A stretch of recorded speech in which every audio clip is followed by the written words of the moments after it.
ইসরায়েলে ক্ষেপণাস্ত্র হামলার জবাবে ইরানের পারমাণবিক স্থাপনায় যে কোনো হামলার বিরোধিতা করবেন বলে জানিয়েছেন মার্কিন যুক্তরাষ্ট্রের প্রেসিডেন্ট জো বাইডেন।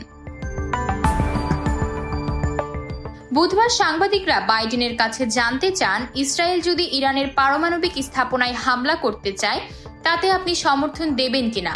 বাইডেন সোজাসাপটা জবাব দেন, না। 1 অক্টোবর ইসরায়েলে ইরানের 180টিরও বেশি ব্যালিস্টিক ক্ষেপণাস্ত্র নিক্ষেপের একদিন পর এমন মন্তব্য করলেন ইসরায়েলের প্রধান মিত্র যুক্তরাষ্ট্রের প্রেসিডেন্ট জো বাইডেন।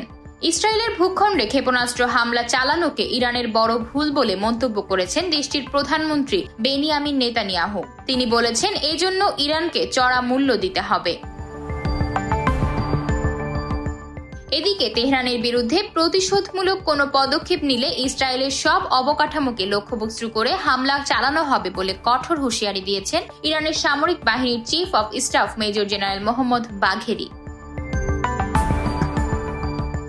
বুধবার রাষ্ট্রীয় টেলিভিশনে দেওয়া ভাষণে তিনি বলেন, যদি ইসরায়েল আমাদের সার্বভৌমত্ব ও আঞ্চলিক অখণ্ডতার বিরুদ্ধে কিছু করতে চায় তাহলে আজকের রাতের অভিযান আরো কয়েকগুণ শক্তিশালী হবে এবং তাদের সব অবকাঠামোকে লক্ষ্যবস্তু করা হবে। তিনি আরো বলেন, ইরানের Islamic Revolutionary Guard Corps IRGC ইসরায়েলের বিরুদ্ধে ফের ক্ষেপণাস্ত্র হামলা করার জন্য প্রস্তুত। আতকিয়া মাইমুনা, বার্তা 24।